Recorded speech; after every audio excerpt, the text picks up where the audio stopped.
Bueno, buenos días, bienvenidos, bienvenidas a esta charla que tiene el título del manuscrito a la librería. Hoy hablaremos de ese viaje que ya en la charla anterior se ha avanzado un poquito, de ese viaje a veces no tan visible que hace un libro desde que nace como manuscrito hasta que llega a las manos del lector. Detrás de cada título hay una cadena de valor que, como hemos hablado antes, esa cadena o esos eslabones están compuestos, pues por supuesto, por los autores, por los editores, los correctores, los ilustradores, distribuidores, libreros. Cada uno aporta algo esencial para que estos libros estén en circulación, ¿no? En esa cadena hablaremos ahora.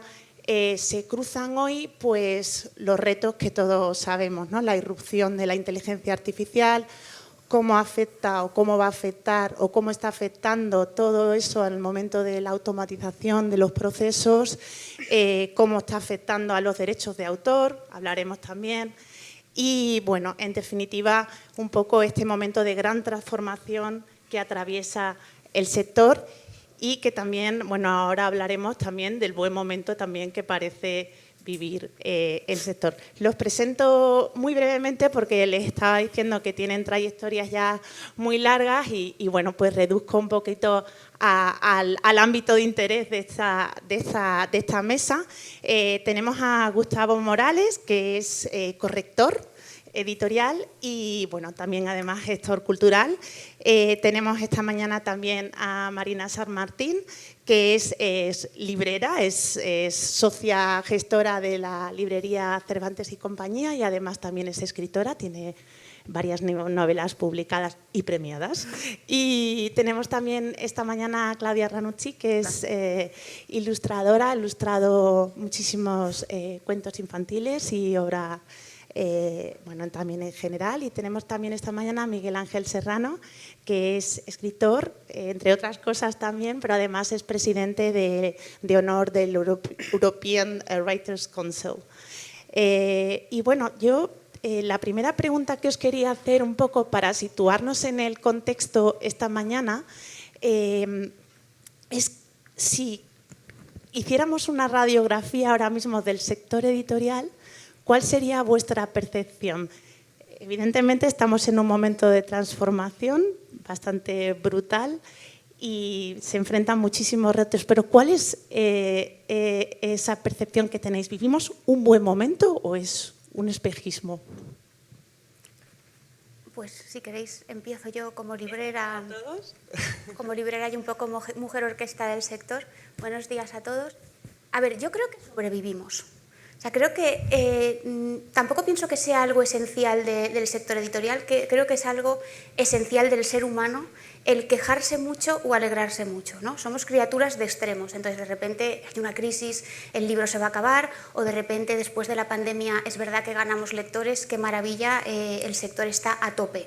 Yo desde la librería, que ahora ya tengo 8 años y llevo 20 dedicada al mundo del libro, lo que veo es que el sector sobrevive. Y lo que sí que me parece bastante osado, incluso ahora lo hablaremos con la inteligencia artificial, las nuevas tecnologías, es pensar que el libro se va a acabar. O sea, creo que eso es ser muy egocéntricos, porque el libro lleva miles de años, ¿no?, en marcha. Sería mucha casualidad que fuéramos a ser justo nosotros, este punto de la civilización, el que fuera a acabar con el libro. Entonces, mi sensación es que resiste. O sea, creo que la palabra que mejor define al libro es la resiliencia. A veces un poco mejor y a veces un poco peor, pero yo no creo que estemos en un momento de extremo. ¿Queréis comentar vosotros? ¿Queréis comentar, Miguel Ángel? Yo sí, cómo no. Yo creo que efectivamente estamos en un momento de transición. La inteligencia artificial es una amenaza real, para todos, no solo para los autores. Yo como activista literario, que llevo siendo muchos años, en pro de los derechos de los escritores, estoy harto de pegarme con la Comisión Europea, al Parlamento, tal, aunque ya no lo hago, y ver cómo en realidad esto es un atropello que sigue y sigue y sigue. Entonces, hay profesiones que están en seria amenaza, como los traductores, esa es una realidad, los correctores probablemente también, pero también los autores. Y con esto lo que quiero decir es que tiene razón también Marina, en el sentido de que como las bicicletas, los libros son sólidos, es una tecnología muy fuerte, ¿no? es muy difícil matarlos, ¿no? Lo que ya no sé es toda la componenda de oficios, que ahora todavía lo llamamos oficios, ¿no? Cuánto va a ser hecho por humanos, cuánto va a ser hecho por máquinas, cómo se va a distribuir, cómo no se va a distribuir, o en realidad a qué nos enfrentamos de aquí a unos pocos años, ¿no? Y me voy a permitir hablar un momentito. Yo he sacado un libro sobre el impacto de la inteligencia artificial en el ámbito cultural, y realmente cuando te pones a pensarlo y a desmenuzarlo es muy tremendo, es muy tremendo. Entonces, ¿cadena de valor va a seguir existiendo? Que igual es la pregunta que compete hoy aquí. Seguramente sí. ¿Quién va a estar dentro de esa cadena de valor? Ese sería otro asunto. Pues si queréis, bueno, no sé si queréis añadir. Bueno, ¿Sí? Yo estoy muy de acuerdo con lo que acaba de decir. Aparte, una distinción, tú hablabas de que el sector está como en auge, que se lee más. Yo noté, por ejemplo, después de la pandemia, unas buenas liquidaciones, todo el mundo leía, y luego la vuelta desapareció todo, incluso peor. Y entonces no creo que el sector, o sea, por lo menos yo luego tengo también un sesgo que es la parte infantil, por lo tanto no sé muy bien, pero o sea, se puede generar con esto quizá una bajada de nivel muy grande también a nivel de literatura, de ilustración, o sea, de arte, de lo que es la parte artística. Pero bueno, yo o sea, grande sueño estoy de acuerdo de que el libro como objeto no va a terminar, pero el sector está sufriendo, yo creo. Hablaba Miguel Ángel de ciertos oficios que están señalados y en cuestión. De hecho, uno muy así de forma muy visible es la corrección, ¿no? Tú como corrector. Yo quería, bueno, también la ilustración, o sea que ya hablaremos, por supuesto, ¿no? Pero yo quería preguntarte, ¿tú cómo vives como corrector todas estas transformaciones, ¿no?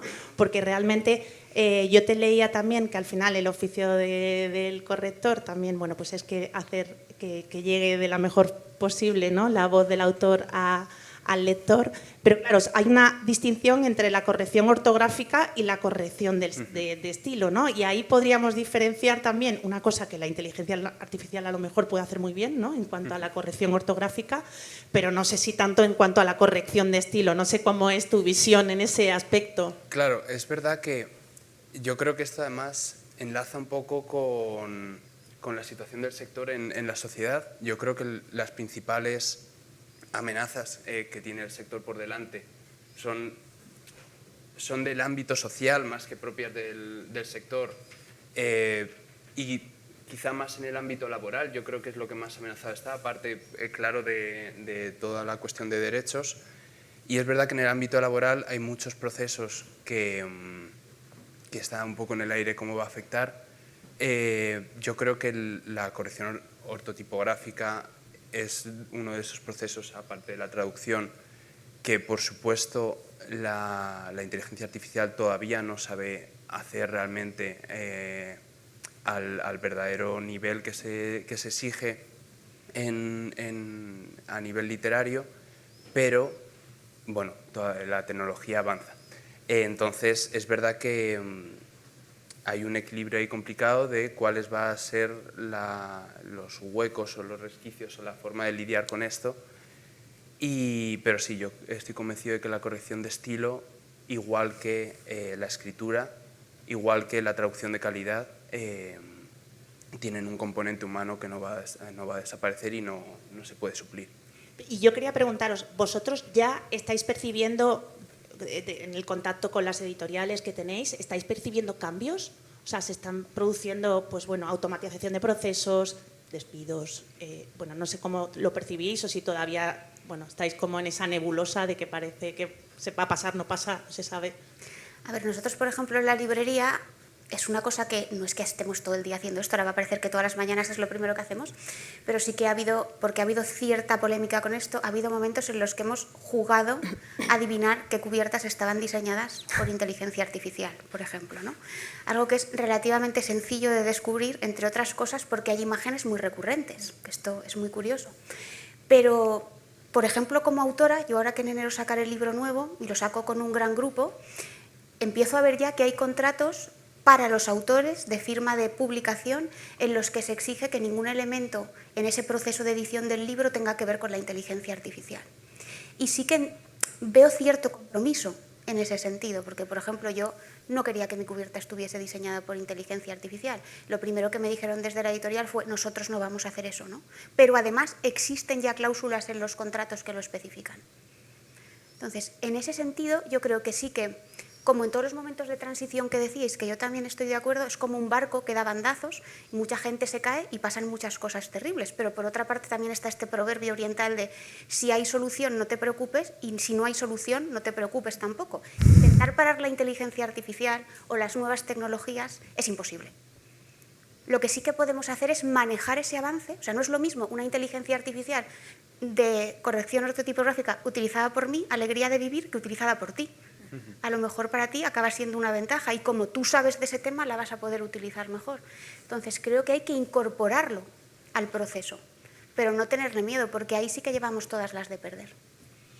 Bueno, yo quería preguntarte, Miguel Ángel, me interesa muchísimo el tema de la defensa de los derechos de autor, y si quieres luego, de hecho, me gustaría que hablásemos de ese tema, sobre todo si tienes contacto con Europa.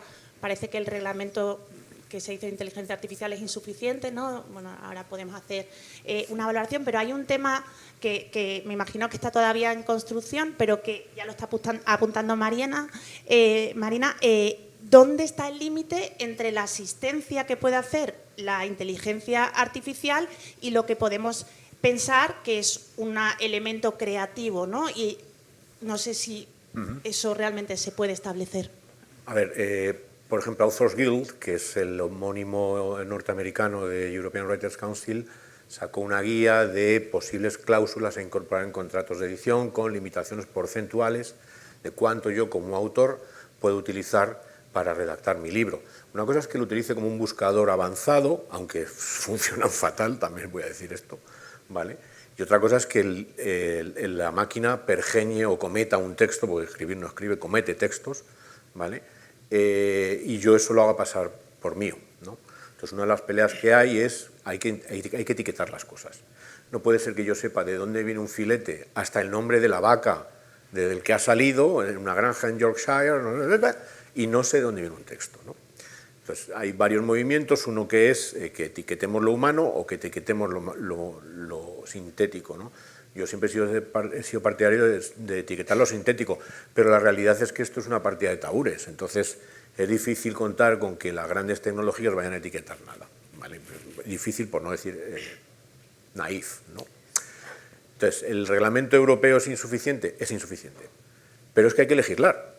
Lo que no puede ser es que estemos teniendo chatbots que están recomendando nociones socioafectivas a adolescentes que terminan suicidándose. Es que esto no puede ser, no puede ser.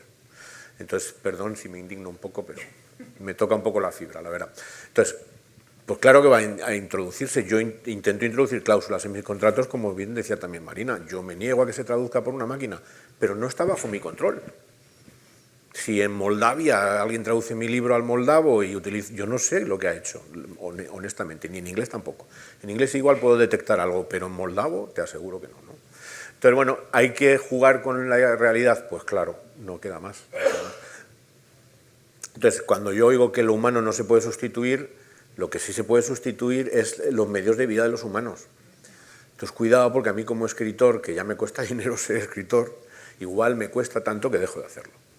Entonces, cuidado con determinados asertos protecnológicos, porque igual el trabajo cambia tanto que ya no me interesa.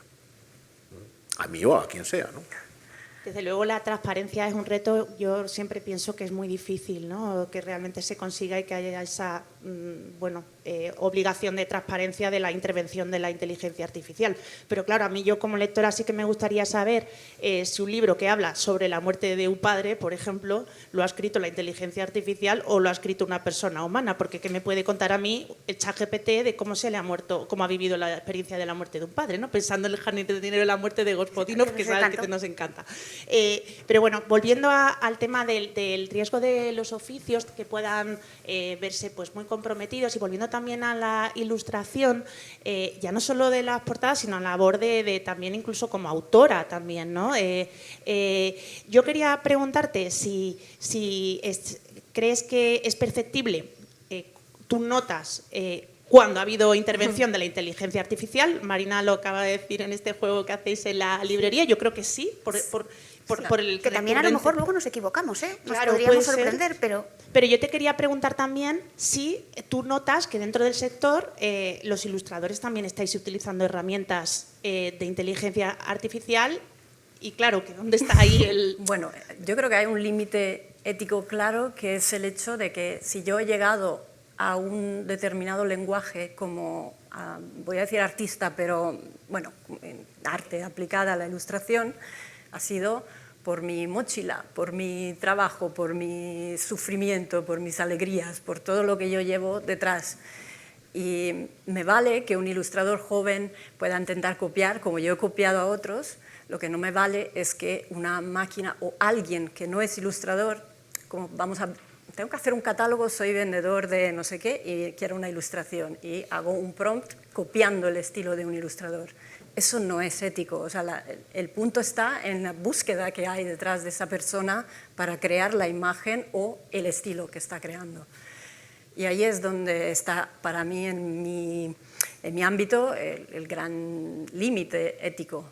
Tú no puedes copiar cualquier cosa y no es lo mismo, como decía ella, que él como corrector o traductor se apoye, o yo como ilustradora, para hacer bocetos en una inteligencia artificial, que yo personalmente no lo hago. Sé que me empujan o me dicen, deberías, pero soy un poco apocalíptica en este sentido, en el sentido de Umberto Eco, de no quiero ese avance o no me gusta, pero bueno, lo estoy viendo. Pero, por otro lado, los ilustradores no estamos hechos para dictar prompt. Lo que nos gusta es ensuciarnos las manos y sacar lo que tenemos dentro. Es verdad, lo humano no se puede imitar, pero hay una gran cantidad de público que no percibe la diferencia, porque no tiene la sensibilidad o porque la fruición es demasiado rápida. Y entonces toda esa franja de mercado está perdida para nosotros. Bueno, y además yo creo que, aventurándonos más todavía, yo creo que el peligro reside no en que el humano no se pueda evitar, que ahora no se puede. Hemos leído mucha ciencia ficción y visto mucho cine de ciencia ficción todos aquí seguro. Es que llegará un momento en que no seremos capaces de distinguirlo. Eso pasará. Entonces, por eso pienso que hay que sumarse antes al carro para manejarlo, no intentar que se caiga porque no se va a caer. Pero esto es algo que me dicen mucho, te tienes que sumar, pero por otro lado tengo como un punto... No eres integrada, eres apocalíptica. Totalmente. Pero hay un punto que también pienso, es como una fiebre, y esto quizás sea uno de los sectores menos peligrosos, o sea, quiero decir, que en otros sectores la inteligencia artificial puede hacer daños realmente muy, muy graves, como es el sector de las armas, o sea, dentro de lo que cabe, aquí estamos hablando de algo menos doloroso, bueno, por decirlo de alguna manera, pero... ay, me he perdido. ¿Qué te da miedo? O sea, ¿crees que puede hacer bastante daño? Sí, pero creo que ahora mismo hay una fiebre, como de todo, todos van probando, todos van haciendo cosas bárbaras, y además se sorprenden de sus, entre comillas, capacidades. Por solo decir una cosa, mira lo que he hecho. Esto lo digo porque lo veo día a día. En mi caso del trabajo sí que antes me llegaban páginas y me decían aquí esto y esto y esto. Ahora me llega un dibujo y luego me lo tienen que matizar porque no es lo que querían. Entonces el prompt, en lugar de dármelo a mí, se lo dan a una inteligencia artificial, pero me lo tienen que volver a dar porque no vale. Entonces es un poco ahora mismo ineficiente. Pero creo que antes o después, cuando ya no sabremos cómo distinguir lo humano de lo no humano, lo que buscaremos será lo natural. Pero esto quizá creo que habremos perdido muchos oficios mientras tanto. Seguro. Creo que hay algo interesante en esto. Me gusta lo que decías de la fiebre, y es verdad que creo que bueno, hay que tener en cuenta un poco también la situación de la propia inteligencia artificial. Es verdad que estamos no ya solo en una fiebre de uso, sino en una fiebre de desarrollo.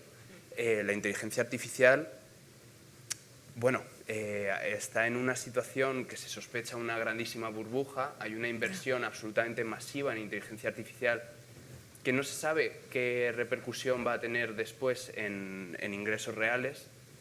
¿Qué pasaría? ¿Cómo va a afectar al sector un pinchazo de esta burbuja, una limitación de la inversión, esta amenaza de este desarrollo tan rápido que está teniendo la inteligencia artificial? Es un desarrollo, por decirlo así, dopado por esta inversión absolutamente quizá desproporcionada.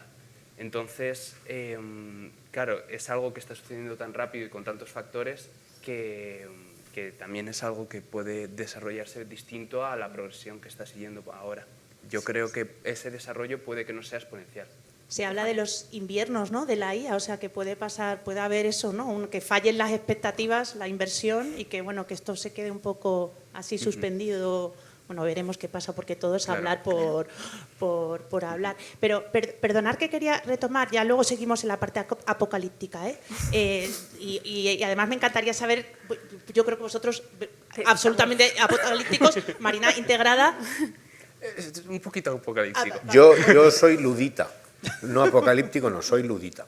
Pero cuando hablaba anteriormente al principio del buen momento del sector, bueno, las cifras de venta son buenas, quiero decir, no sé, luego si queréis hablamos si realmente esas cifras de aumento de ventas y de aumento de lectores que también parecen apuntar los informes y las encuestas de hábitos de lectura, luego eso repercute en toda esta cadena y en estos eslabones a los que pertenecéis, y si estáis viendo esos beneficios. Eso lo podemos hablar si queréis, y si no es de interés. Pero a mí, yo quería preguntarte, Marina, también, tú como librera y Miguel Ángel como escritor, hace unos años se hablaba de que el libro iba a desaparecer, que me encanta lo que dices, que lo egocéntricos que somos, en plan, iba a desaparecer el papel, las librerías también iban a desaparecer, ¿no?, porque llegaba Amazon y iba a ser.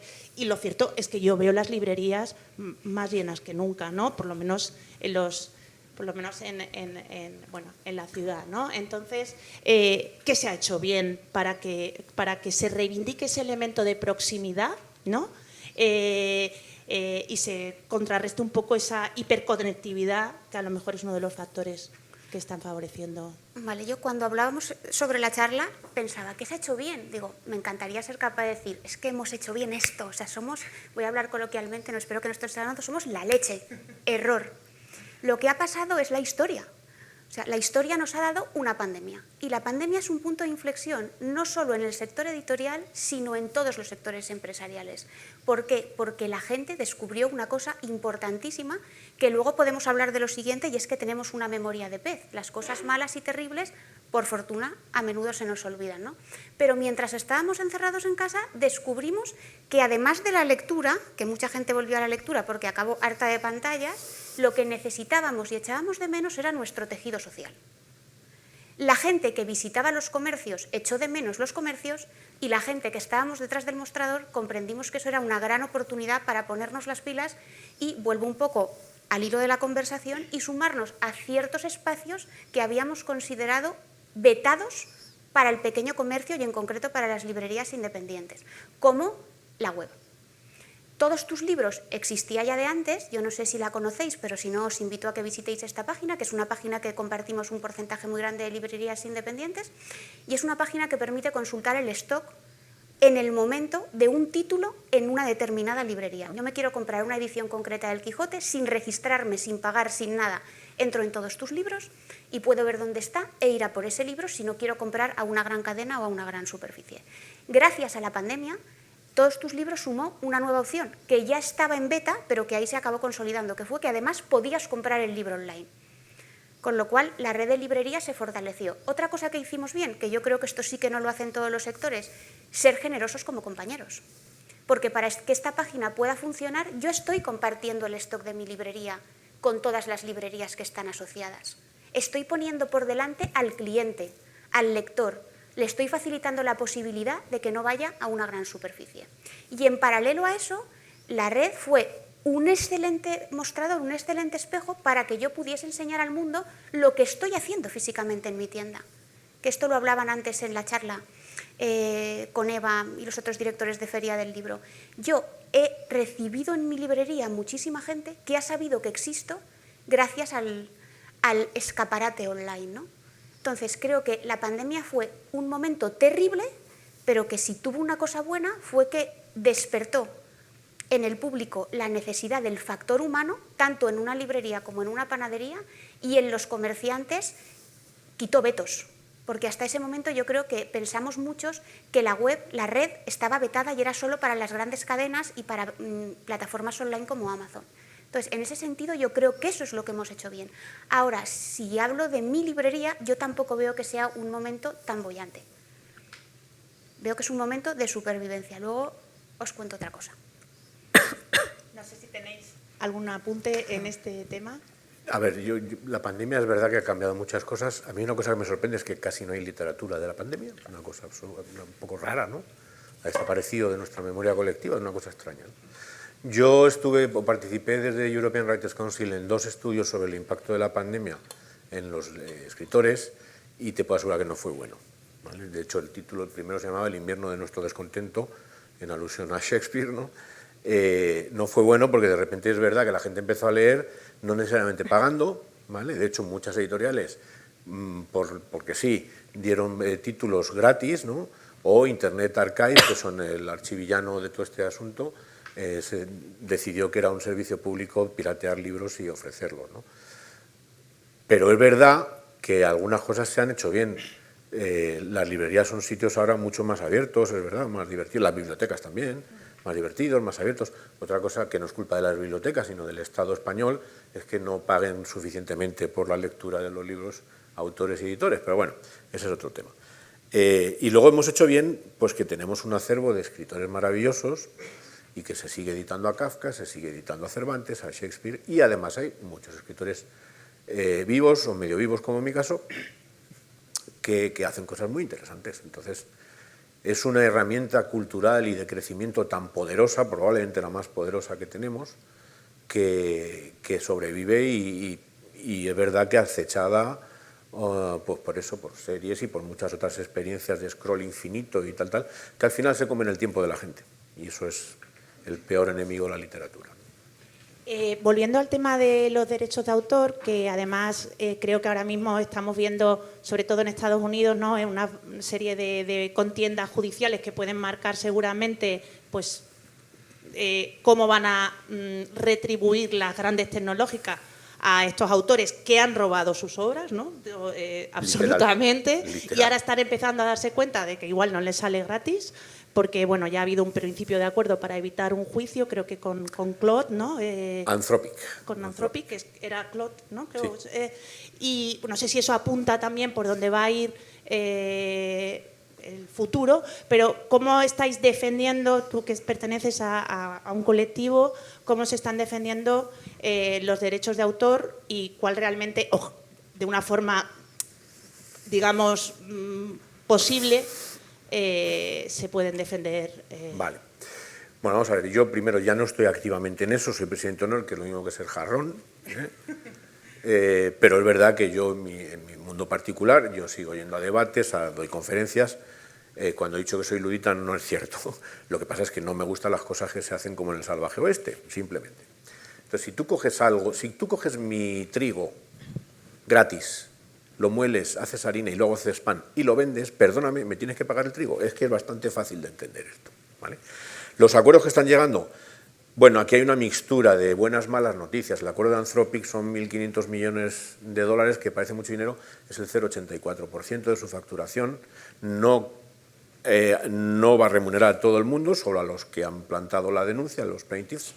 Y eso es en Estados Unidos. En el Reino Unido acaba de salir una sentencia muy negativa para los intereses de los artistas. Depende de dónde esté en Múnich acaba de salir otra sentencia positiva para los músicos. Depende, como este es un territorio entre comillas, universal, no se puede regular. Entonces, ¿qué ocurre? Pues que hay determinadas puertas gateras en la legislación europea, sobre todo de texto y minería de datos, a las que se acogen los desarrolladores, o en el caso de Estados Unidos, lo que se llama teoría del uso justo, fair use, ¿no? Entonces, depende de dónde estés, la litigación va por un lado, va por otro. Parece que lo lógico es que se lleguen a licencias colectivas, parece que es lo lógico, ¿no? Como Napster, ¿no? Sí, al final es un poco... Lo que pasa es que la experiencia lo que te va a decir es que sí, licencias colectivas, te pago un poquito por cada lectura de tu libro, pero la realidad es que es tan poquito, que eso y no pagar viene a ser lo mismo. Digo, a la hora de que al autor le remunere, ¿no? Se está calculando $3.000 por libro, pero pierdes el libro para siempre. Y hay que tener en cuenta que para ilustradores, músicos, fotógrafos, escritores, lo que se está construyendo es un mercado alternativo, porque como bien decía Marina, hay un momento en que va a ser muy difícil ver una cosa o saber distinguir unas cosas de otras, ¿no? Entonces, claro, el problema no es... El problema es que los desarrolladores esto lo saben desde hace 10 años, ingenieros quejándose, ha habido filtraciones de Meta, en fin, y no han querido hacer las cosas correctamente. Esta es la realidad, por lo menos desde mi punto de vista, ¿no? ¿Cuál es el problema final? Pues que yo me paso la vida hablando de esto en vez de Kafka, que es lo que me interesa. Pero es verdad, es que ha contaminado de tal manera el mundo editorial, artístico, musical, que no hay otro tema de conversación. Es lamentable.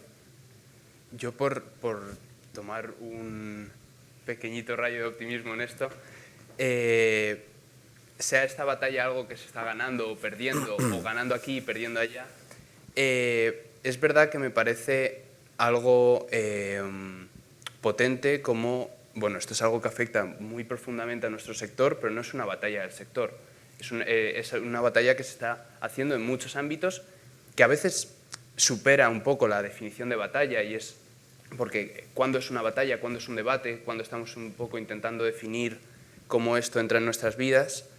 Y es verdad en ese sentido que además creo que gran parte de lo que se está haciendo bien y que ha supuesto bueno, que me gusta esta idea de que la pandemia ha sido como una terapia de choque para la digitalización de nuestras vidas. Entonces eso ha provocado un poco efecto rebote, a ver luego el equilibrio dónde queda. Claro, también la sociedad me parece que está haciendo cosas para contrarrestar esta pérdida de espacios que supone esta digitalización o este cambio un poco en nuestro estilo de vida. Creo que hay una gran intención de mantener el libro como algo social, hay muchos intentos de colectivizar la lectura, fiestas de lectura, por decirlo de alguna manera, un auge de clubes de lectura, mucha intención de conectar. Entonces, eso, además, creo que también una buena señal es que no hay como... no sé, yo por lo menos como lo percibo, no es una lucha como nostálgica, no es algo que se haya quedado... creo que hay un relevo generacional, tanto en el sector como en este propio debate, y que esto es algo también muy positivo, de ser optimistas de que el sector sigue siendo algo muy vocacional, sigue habiendo mucha gente que quiere entrar a él, a pesar de tantas distracciones que tenemos que no nos dejan hablar de Kafka. Sigue habiendo gente que quiere buscar 5 minutos al día para hablar de Kafka, y eso está muy bien. No sé si tienes algo que añadir. No. ¿Puedo decir una cosita? En mi libro yo introduje, se llama Androiceno, y es porque creo que superamos el antropoceno. Ya no depende, el planeta ya no depende de nuestras decisiones. El consumo energético de los humanos sin inteligencia artificial ya era salvaje. El señor Sam Altman, que es el CEO de OpenAI, ChatGPT, dice que para 2030 calculan consumir 250 gigavatios, que es lo mismo que el consumo de la India, que es lo mismo que el 20% del consumo de electricidad mundial. Y tengamos en cuenta que para que un centro de datos de computación funcione tiene que estar a 10 grados. Eso supone un consumo de agua salvaje. Entonces, igual cae porque, uno, la tecnología parece que está llegando a un tope y no es buena, no parece la apuesta tecnológica adecuada. la que se ha hecho. Y dos, porque el consumo es tan salvaje que yo creo que hay un momento que los consumidores van a empezar a decir, pero hombre, esto no tiene ni medio sentido.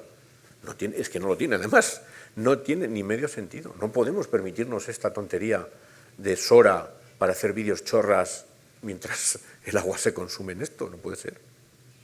Sí, igual hace falta hacer más pedagogía, ¿no? Porque tampoco sé si la gente es tan consciente de cuánta agua se gasta cuando estás haciéndole una pregunta de qué outfit te va más con lo que quieres ponerte esta noche o cualquier cosa, o que no, perdón por frivolizar, pero bueno, y quería preguntaros también una cosa que creo que, bueno, yo reconozco que utilizo ChatGPT quizá a lo mejor pues, más de lo que debería, porque realmente yo sí que creo que hay una cosa también que bueno, que todos notamos, aunque no sé si verbalizamos, que hay una amenaza real de dependencia cognitiva pero brutal, ¿no?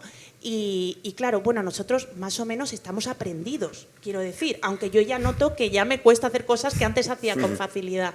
Pero claro, el impacto que puede tener en gente que no ha llegado a desarrollar los procesos, ¿no? En la gente más joven, que no quiero ser apocalíptica con la gente joven porque no hay nada más viejuno que criticar a la gente joven, pero quiero decir, o sea, no se está hablando eso de esa dependencia cognitiva y del temor real a tener una dependencia total de las máquinas si hay un apagón, ¿no? O sea, como el que vivimos el año pasado.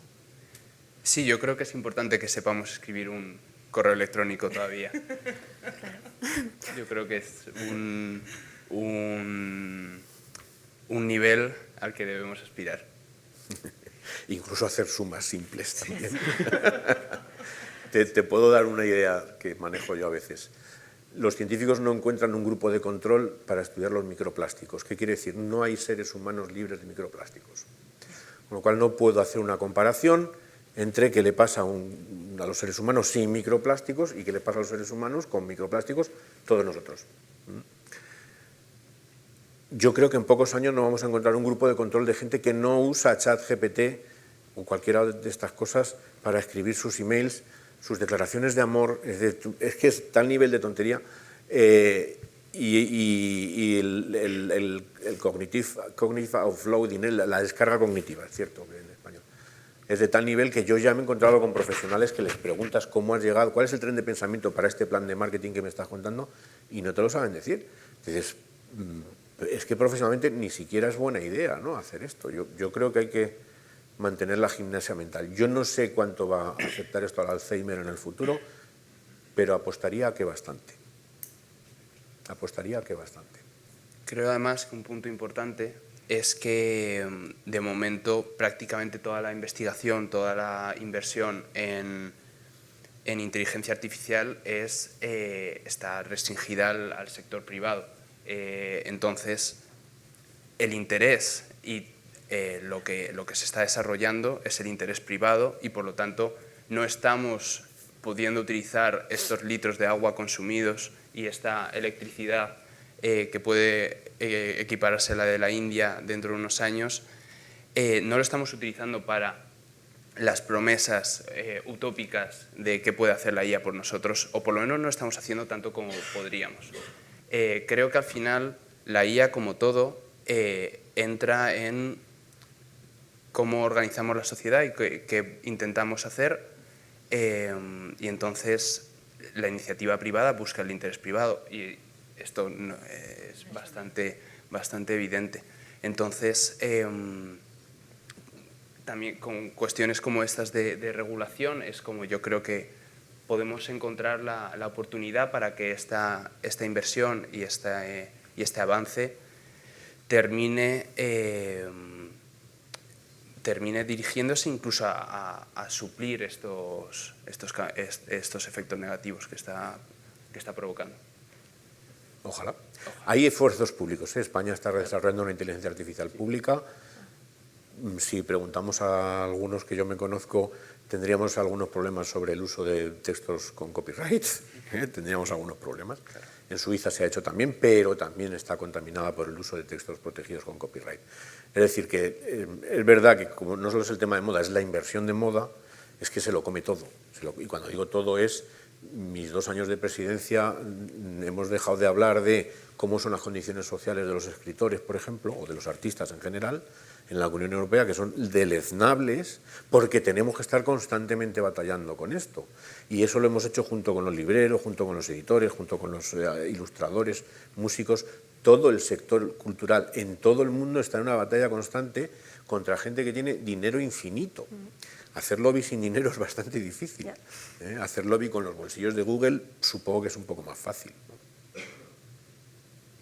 Y como particulares, o sea, yo puedo, por ejemplo, para protegerme, poner todas las herramientas que veo de no permitir, usar lo menos posible, pero yo tengo que estar en la web y mis imágenes tienen que estar allí para mí. Entonces siento como que no tenemos herramientas, y eso que tú antes decías de que es un sector así que donde toda la inversión y todos los beneficios, pero esos beneficios se quedan en unos pocos y no revierten para nada. De hecho, incluso son las empresas que más están despidiendo, por lo tanto es cero creación de empleo. Y si nos dicen que el futuro del empleo es poner datos en una inteligencia artificial para entrenarla, es que vamos a ser una sociedad muy enferma a nivel mental, porque lo que es el propósito de tener un trabajo que hace algo para los demás, o que, lo que era el trabajo alienante de no saber que estabas construyendo un coche y ya se veía en su momento cuáles eran los problemas de ese tipo de trabajo, es que vamos a ser una sociedad muy enferma. Eso es lo que a mí me genera ese apocalipsis interior. Y teniendo una hija de 15 años, por eso también. Marina, la integrada, si ahora es el momento de hablar para que no nos yo tiremos por el... Estaba pensando, ¿qué digo? No, es un tema tan vasto, grande, que yo lo que puedo decir aquí, olvidadlo a los 2 segundos, porque no sé muy bien de lo que estoy hablando. O sea, puedo hablar de librerías, puedo hablar de libros. Cuando me preguntáis por inteligencia artificial, todos estos datos que barajamos, los puedo haber leído por ahí.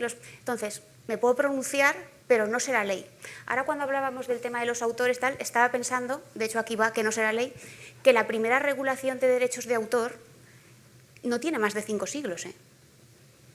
O sea, hace 5 siglos no había una ley que pagase a los autores, porque pensamos también que es que venimos de una larga historia de que el autor sea reconocido. Error.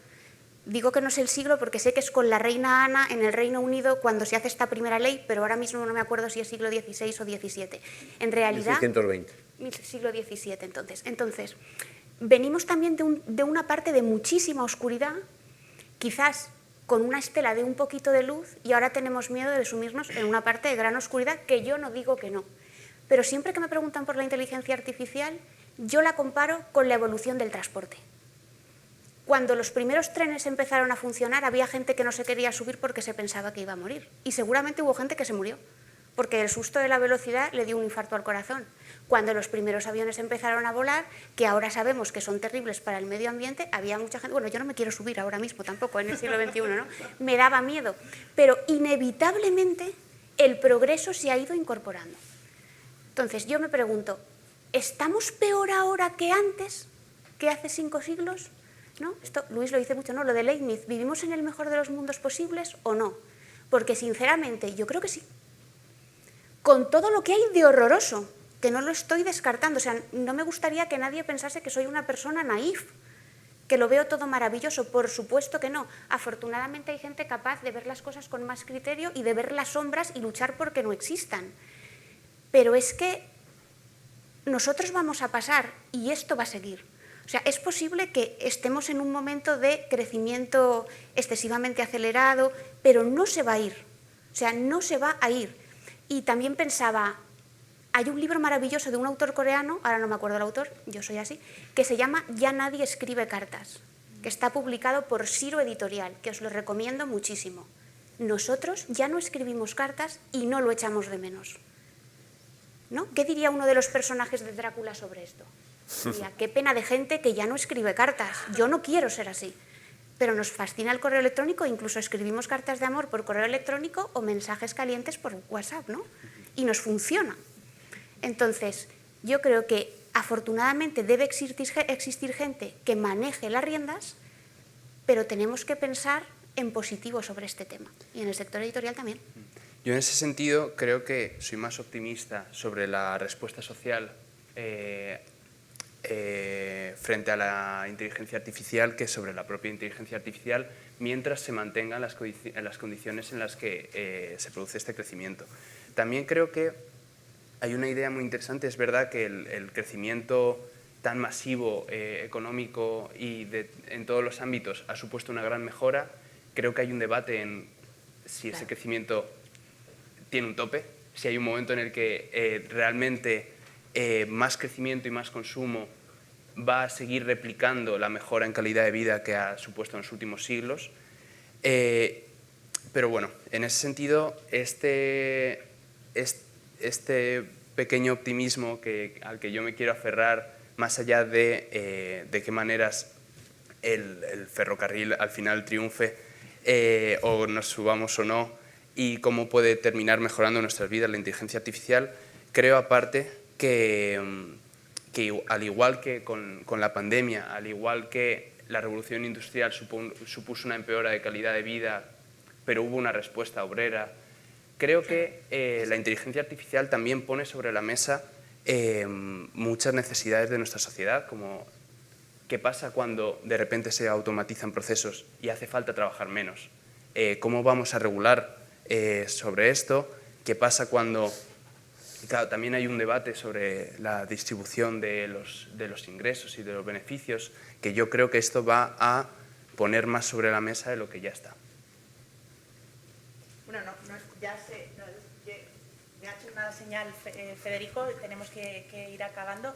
No sé si queréis decir una última cosa en cuanto a el futuro del sector o qué se puede hacer, en qué podemos pensar para seguir resistiendo, ¿no? Podríamos decir. Seguir escribiendo.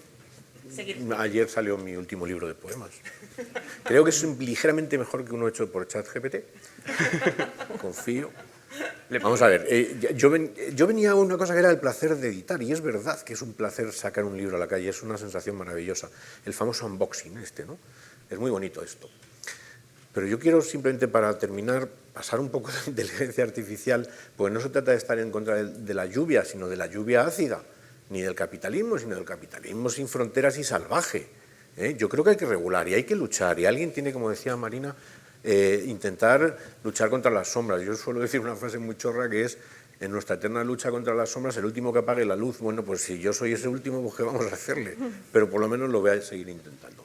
Pero el placer de editar viene a veces por el placer de escribir, y si estamos hoy todos aquí es porque Kafka alimentaba su insomnio y así su tuberculosis para poder escribir, y porque Emily Dickinson se encierra en su habitación a escribir maravillosos, entre comillas, poemas sobre la muerte y la trascendencia, y se dedica a parlamentar con sus invitados a través de la puerta, y Proust hace lo mismo y se acuesta. Hay un placer de escribir, hay un placer de leer, hay un placer de editar, hay un placer de hacer ilustraciones, de corregir y de dejar un libro pulidísimo y de traducirlo y de venderlo y de leerlo.